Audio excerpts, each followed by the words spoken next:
Pour ce que l'Esprit veut nous donner ce matin, je vais vous inviter à tourner dans l'Apocalypse chapitre 21. On va débuter à partir du verset 1.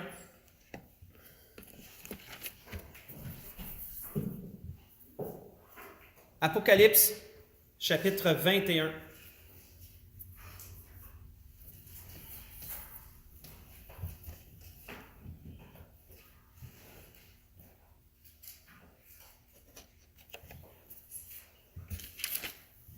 Comme je vous le disais, frères et sœurs, ce que nous allons voir ce matin à travers de l'étude est, je dirais, un avant-goût de ce qui va s'établir un jour, longtemps plus tard, parce qu'il y a beaucoup de choses qui doivent survenir avant. Mais si on lit du verset 1 au verset 3 pour débuter, il est dit « Puis je vis un nouveau ciel et une nouvelle terre, car le premier ciel et la première terre avaient disparu et la mer n'était plus. Je vis descendre du ciel d'auprès de Dieu la ville sainte, la nouvelle Jérusalem, préparée comme une épouse qui s'est préparée pour son époux. Et j'entendis du trône une voix forte qui disait, « Voici le tabernacle de Dieu avec les hommes. Il habitera avec eux. Ils seront son peuple et Dieu sera lui-même avec eux. » Arrêtons là. Il faut bien comprendre, frères et sœurs, tout ce qui va s'être déroulé avant que ceci prenne place. L'enlèvement sera accompli. Satan aura été enchaîné pour 1000 ans. Le tribunal de Christ, le jugement des nations, les noces de l'agneau se seront accomplis. Il y aura eu un règne pendant 1000 ans sur la terre qui aura été restauré. Les nations se seront révoltées à la fin de ce règne de 1000 ans contre le Christ et contre nous, contre ceux qui régneront sur cette terre restaurée. Satan aura été relâché pour le peu de temps qu'il lui restera. Dieu aura détruit la terre par le feu et le jugement dernier sera également accompli avant que ce que nous venons de lire prenne place. Comprenons bien qu'il nous est dit clairement à partir du verset 1 que ce qui est décrit n'a rien à voir avec ce qui est présentement. Tout sera nouveau. Ce ne sera pas une terre tirée de l'eau, comme il nous est dit dans la Genèse chapitre 1 que nous verrons là. Car souvenons-nous que dans la Genèse, il nous est dit que l'eau recouvrait entièrement la terre. Et Dieu a commandé que le sec paraisse et que les eaux se tassent. Et ainsi, les eaux se sont amassées et Dieu a appelé l'étendue des eaux mer. Je vous rappelle ce qui est écrit dans la Genèse. Mais ici, il nous est dit qu'il y aura un nouveau ciel et une nouvelle terre. Et notez que la mer ne sera plus, comme il est écrit. Ce n'est pas une terre tirée de l'eau, c'est une nouvelle terre. Des nouveaux cieux. Rien à voir avec ce qu'on a présentement. Tout aura été créé à nouveau.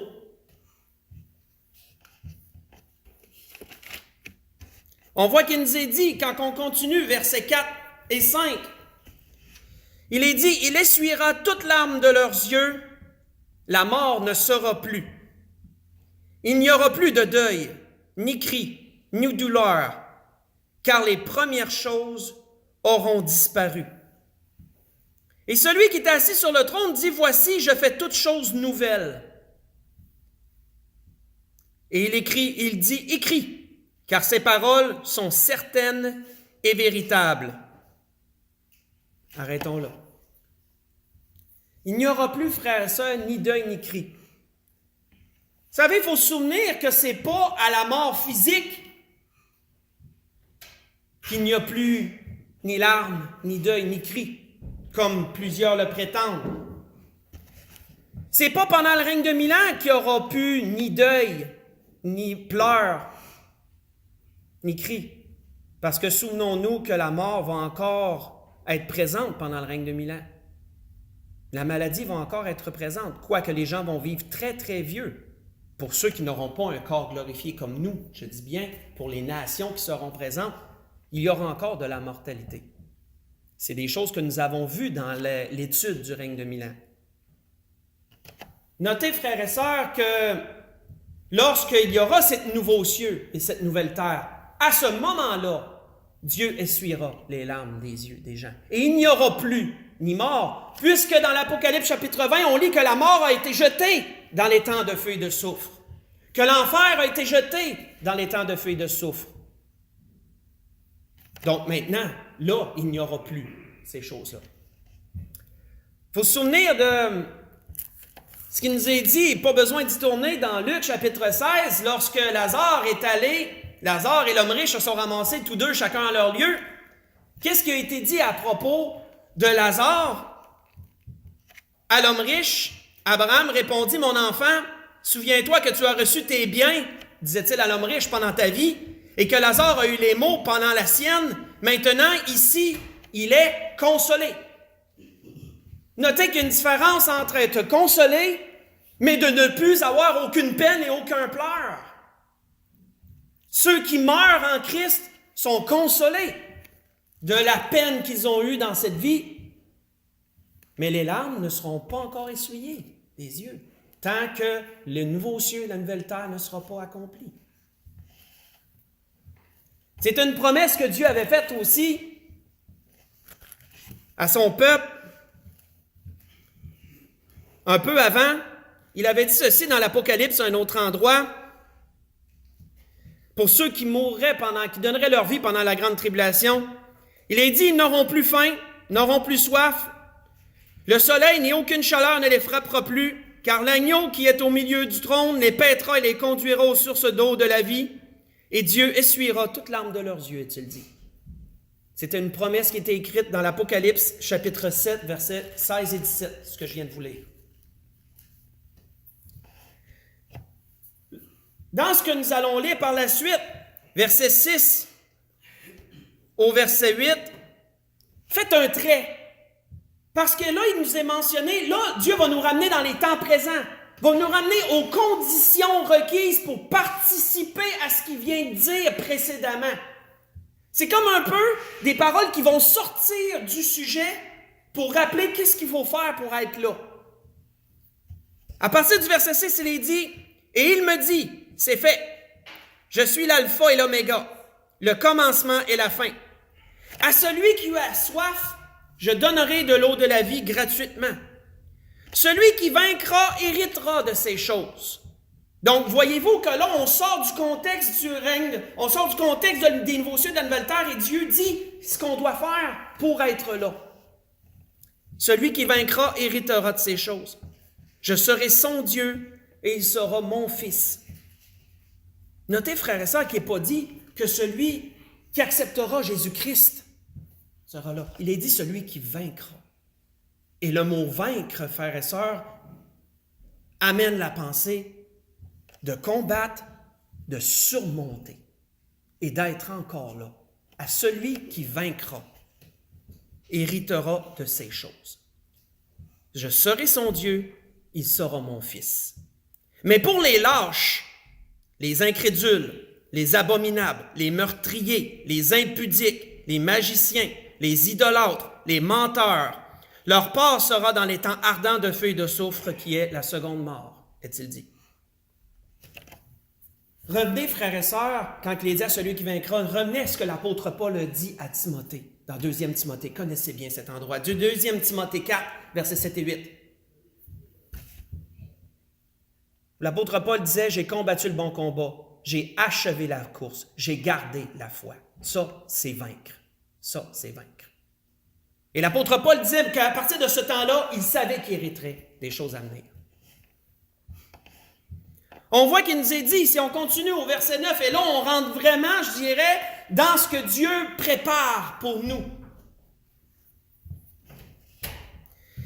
Il me transporta en esprit sur une grande et haute montagne. Et il me montra la ville sainte, a-t-il dit. La ville sainte, Jérusalem, qui descendait du ciel d'auprès de Dieu. Ayant la gloire de Dieu. Son éclat était semblable à celui d'une pierre très précieuse, d'une pierre de jasme transparente comme du cristal. Elle avait une grande et haute muraille. Elle avait 12 portes, et aux portes 12 anges, et des noms écrits, ceux des 12 tribus des fils d'Israël. À l'Orient, 3 portes, au Nord, 3 portes, au Midi, 3 portes, et à l'Occident, 3 portes. La muraille de la ville avait 12 fondements, et sur eux, les 12 noms des 12 apôtres de l'agneau. Arrêtons là. Cette nouvelle Jérusalem, frères et sœurs, c'est plus qu'une ville. Cette nouvelle Jérusalem, c'est le chef-d'œuvre de Dieu. C'est l'accomplissement entier de l'œuvre de Dieu représentée dans une ville. C'est l'ancienne alliance et la nouvelle alliance, tout l'œuvre de Dieu, imagée d'une façon physique, démontrée d'une façon physique à travers d'une ville. C'est pour ça qu'il nous est mentionné que les portes, pour chaque porte avait le nom d'une tribu d'Israël, parce que c'est par les tribus d'Israël que l'Ancienne Alliance a tout été introduit. Les 12 tribus d'Israël, c'est l'introduction. La porte, c'est toujours l'entrée pour le reste. C'est pourquoi le nom des 12 tribus d'Israël sera au nom des 12 portes. Ça a été le début, ça a été l'entrée, ça. Et la muraille qui entoure la ville, chaque fondement aura le nom des apôtres, à travers de la nouvelle alliance en Christ. L'œuvre de Dieu, personnifiée dans un chef-d'œuvre innommable qu'est la Nouvelle Jérusalem. Et souvenons-nous que cette habitation-là est tout particulière. Jérusalem veut dire habitation de paix en hébreu. C'est pourquoi elle sera encore appelée ainsi, ce sera une habitation de paix. Nous voyons qu'il nous est dit au verset 15 que celui qui me parlait avait pour mesure un roseau d'or, afin de mesurer la ville, ses portes et sa muraille. Arrêtons là. Il ne faut pas prendre, frères et sœurs, cette ville pour une image ou un symbole seulement, comme malheureusement plusieurs le font. Cette ville, frères et sœurs, ainsi que les dimensions que nous la lirons, sont des dimensions d'hommes, comme il est dit au verset 17, vers la fin. À toutes les fois, si vous faites une étude dans la parole, à toutes les fois que vous avez vu un ange mesurer quelque chose, ça a toujours été des mesures vraies et justes. Ça n'a jamais été des images ou des symboles à travers ces choses. Vous pourrez lire pendant la semaine, si vous voulez, Ézéchiel 40. Et vous allez voir beaucoup de mesures qu'un ange a pris avec le prophète Ézéchiel. Et vous verrez que c'était toutes des mesures vraies. Il n'y a rien de fictif là-dedans. C'est toutes des mesures vraies, des mesures d'hommes, comme on le lira plus loin. Vous pourrez voir aussi Zacharie 2, versets 1 et 2, qui nous parle encore d'autres mesures. Il y a eu à des rares reprises dans la parole des anges qui ont mesuré des choses pour démontrer aux hommes ce qui allait être. Et ça n'a jamais été fictif. Ici, ça ne sera pas fictif. Ce sera des mesures vraies telles que nous allons les lire. On voit qu'il est dit au verset 16, « La ville avait la forme d'un carré et sa longueur était égale à sa largeur. Il mesura la ville avec le roseau et trouva 12 000 stades.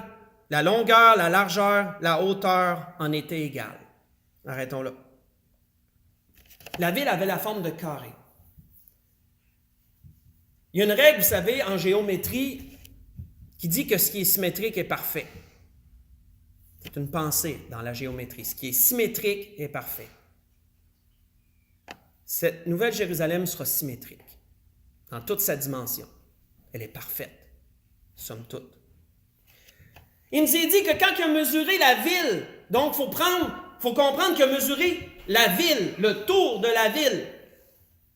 Elle mesurait 12 000 stades.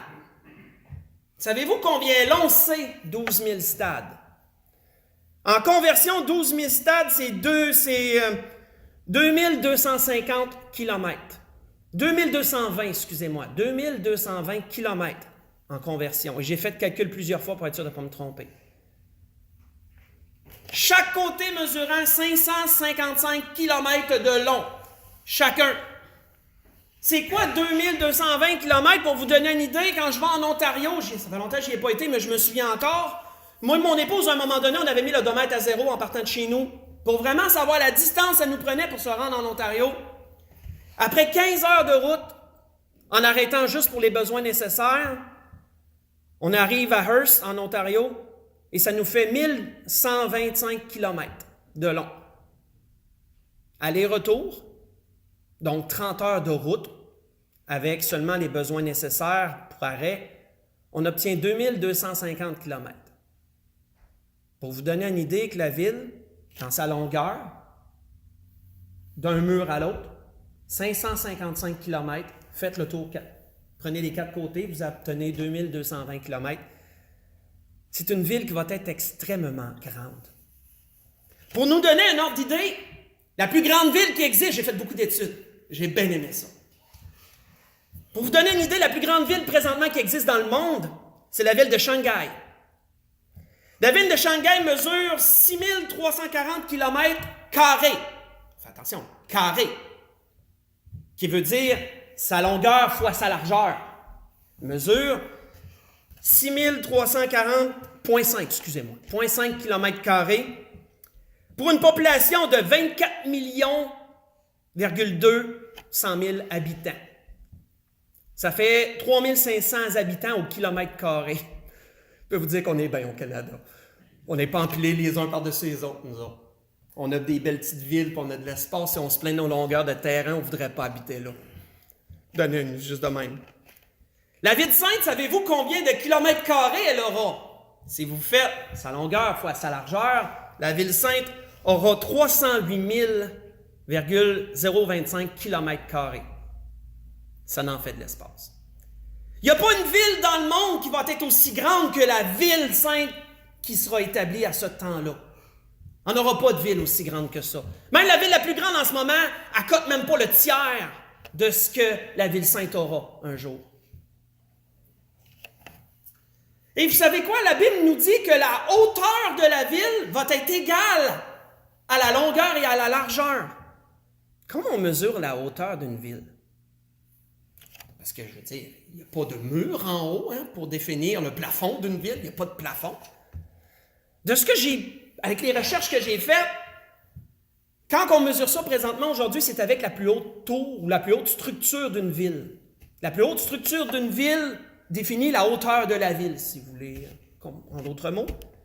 Fait que si on comprend bien ce que la Bible nous dit, ça veut dire que la plus haute structure de la ville va avoir 555 km de haut. Je veux dire, je dois prendre qu'est-ce que la Bible dit, là. Puisque la hauteur, il dit que la hauteur en sera égale à la longueur et à la largeur. Savez-vous quelle hauteur mesure la plus haute tour du monde présentement? La plus haute tour du monde est à Dubaï, aux Émirats arabes. Elle se nomme Burj Khalifa. Elle mesure 555,3 mètres, pas kilomètres, mètres de haut. Et c'est la plus haute structure du monde actuelle. Les Chinois sont en train d'essayer d'en bâtir une encore plus haute. C'est la folie des tours de Babel. La folie des tours de Babel.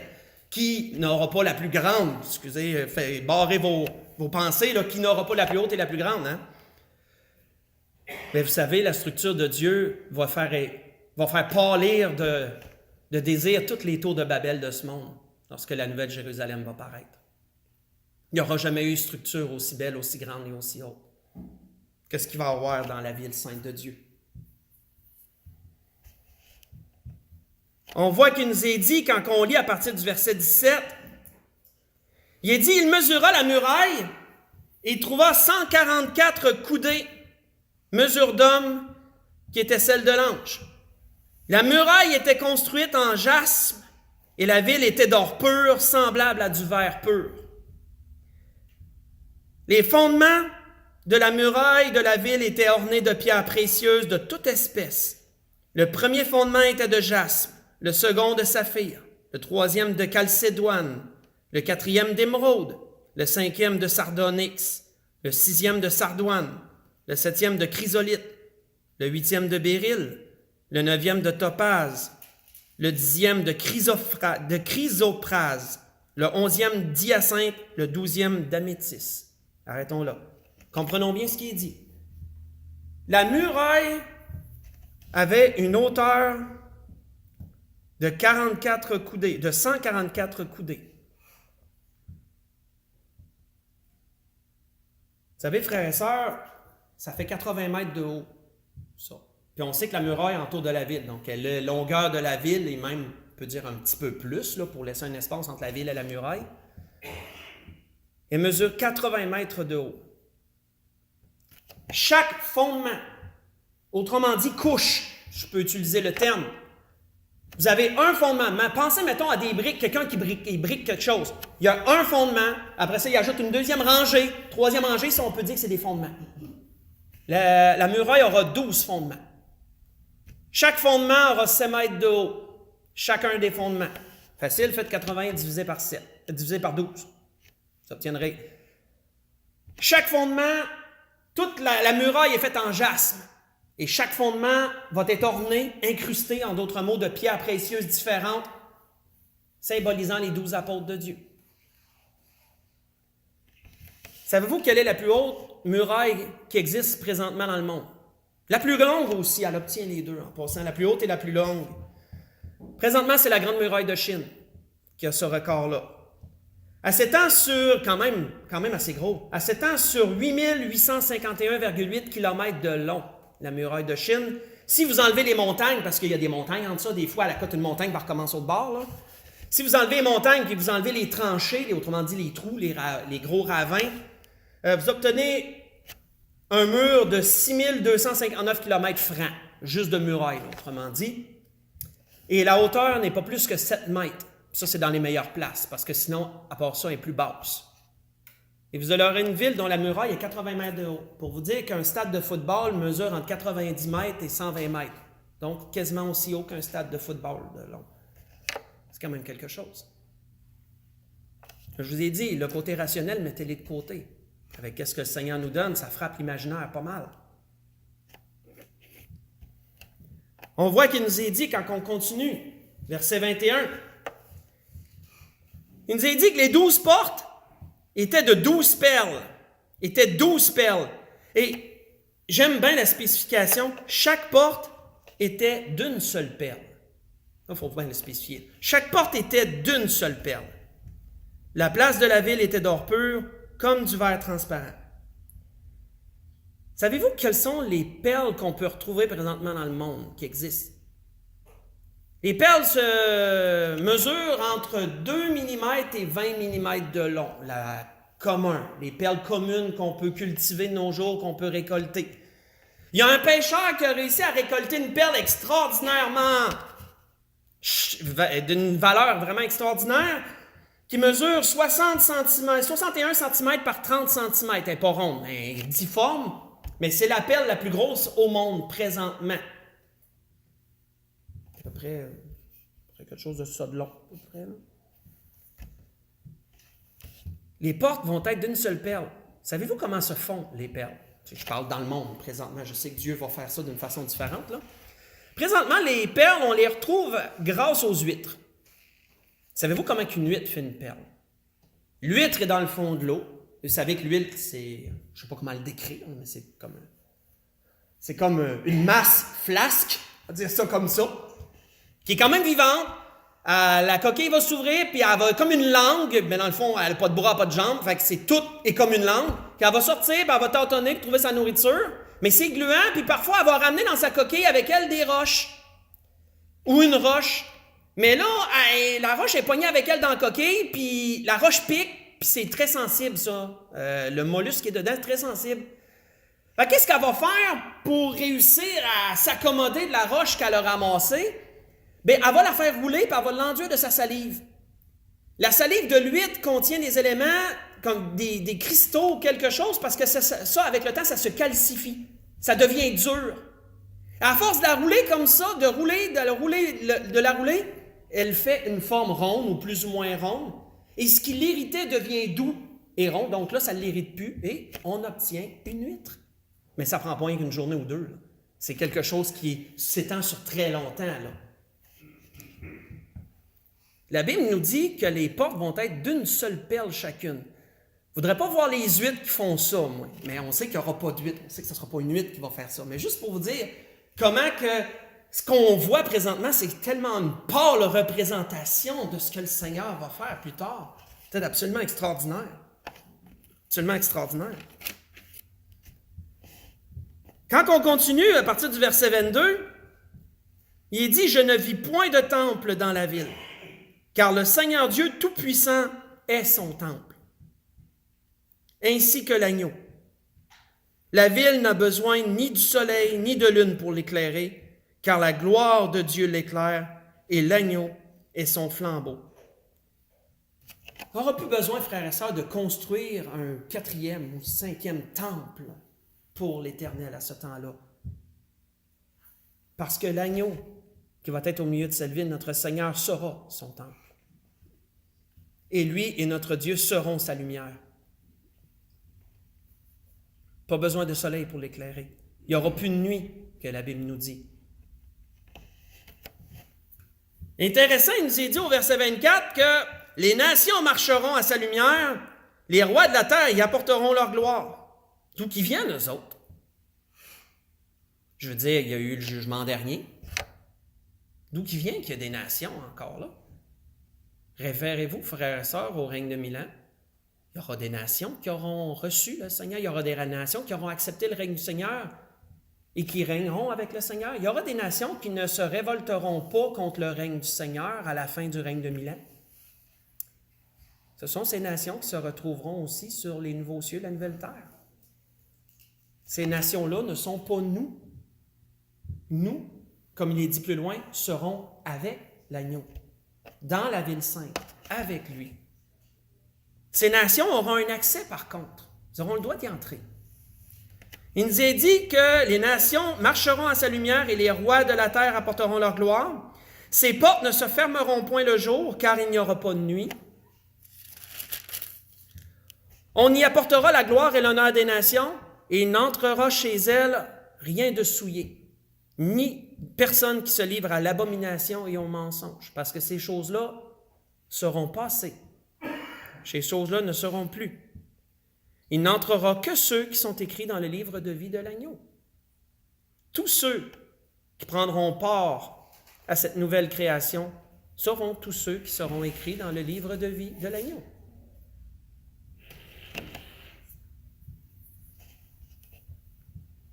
Il faut se souvenir qu'au verset 8, ce qu'on a lu précédemment, il a bien dit qu'il n'y aurait plus de souillure, il n'y aurait plus d'adultère, il n'y aurait plus de mensonge, il n'y aurait plus d'abomination, il n'y aurait plus rien de tout ça. C'était ce que l'Esprit voulait nous donner ce matin. Démontrer la grandeur de ce qui s'en vient et nous en afficher tout ce qui est écrit, les dimensions et tout, nous démontrer à quel point que ce que Dieu va faire dépasse l'entendement et dépasse tout ce que les hommes ont été capables de faire présentement en tous les points. Ce sera un joyau absolument merveilleux, de l'or partout, des planchers d'or, reflétant comme du verre, comme du cristal. C'est inimaginable, la beauté de ce qui s'en vient. Inimaginable. Et nous aurons la grâce de pouvoir marcher sur ces sols pour ceux qui vaincront. On a la grâce de pouvoir contempler de nos yeux et être en présence de l'agneau et voir toutes ces merveilles. Et ce n'est pas quelque chose de fictif, comme je vous ai dit. Référé au verset 17, mesure d'homme. Moi, je m'arrête beaucoup là-dessus. Mesure d'homme. Donc, il n'y a rien de fictif, il n'y a rien d'imaginé. Ce n'est pas juste un symbole, c'est quelque chose de vrai et de tangible, ce que l'Esprit nous dit. Pour conclure, on continue au chapitre 22 parce qu'il y a une partie qui nous concerne. À partir du verset 1 au verset 5, on va conclure là-dessus. Apocalypse chapitre 22. Parce qu'il y a des éléments intéressants aussi qu'on va lire. Il est dit, et il me montra un fleuve d'eau de la vie, limpide comme du cristal, qui sortait du trône de Dieu et de l'agneau. Ça ne vous rappelle pas quelque chose, ça, pendant le règne de 1000 ans? Changement démographique qui va se passer? Comment que la restauration de la terre va commencer par le trône de Dieu, dans la ville sainte? Pas la nouvelle, mais la Jérusalem qui va être restaurée? Comment qu'il va sortir de l'eau? Il va sortir un fleuve du trône. Et que ce fleuve-là aura le pouvoir de guérir. Et que ces eaux s'étendront et restaureront toutes choses au passage. Qui poussera sur le bord de ce fleuve toutes sortes d'arbres fruitiers que la Bible nous dit dans l'Ézéchiel, ou que ces choses-là sont mentionnées dans Ézéchiel 47, verset 12. Nous verrons encore dans la Nouvelle Jérusalem une représentation pareille de ce qui a été, mais pareil, mais pas totalement en même temps. Puisqu'il nous est dit par la suite, qu'au milieu de la place de la ville et sur les bords du fleuve, il y avait un arbre, pas plusieurs, comme il est dit dans Ézéchiel 47, où il nous est dit que beaucoup d'arbres fruitiers poussaient sur le bord de ce fleuve. Il y aura un arbre, l'arbre de la vie, ce fameux arbre-là qu'Adam et Ève n'avaient pas le droit de manger le fruit. On va le retrouver, cet arbre-là. Il sera là, sur le bord du fleuve. Il y avait un arbre de vie, produisant 12 fois des fruits, rendant son fruit à chaque mois, et dont le feuillage servait à la guérison des nations. Il n'y aura plus d'anathème, la Bible dit. Plus de séparation. Souvenez-vous que c'est ça, anathème. Quand tu es anathème, tu es rejeté, tu es séparé. Il n'y aura plus de rejet de la part de Dieu. Il n'y aura plus de séparation avec Dieu. Il n'y aura plus d'anathème. Le trône de Dieu et de l'agneau sera dans la ville, et ses serviteurs, on a la grâce d'être là, nous. On a la grâce d'être ses serviteurs. Ses serviteurs le serviront et verront sa face, et son nom sera sur leur front. Il n'y aura plus de nuit, ils n'auront besoin ni de lampe ni de lumière, parce que le Seigneur Dieu les éclairera. Ils régneront au siècle des siècles. Amen. C'est la grâce que je nous souhaite, frères et sœurs. Et comme je vous disais, j'espère vraiment que le Seigneur est en train de nous parler de ce qui s'en vient bientôt, dans le sens que ça va venir bientôt. C'est la grâce que je nous souhaite à tous, un futur merveilleux pour ceux qui auront accepté de perdre le peu qu'il y a ici-bas à avoir pour retrouver l'immensité de ce qu'il y a dans l'avenir. La grâce que je nous souhaite à tous, on peut se lever pour le dernier cantique.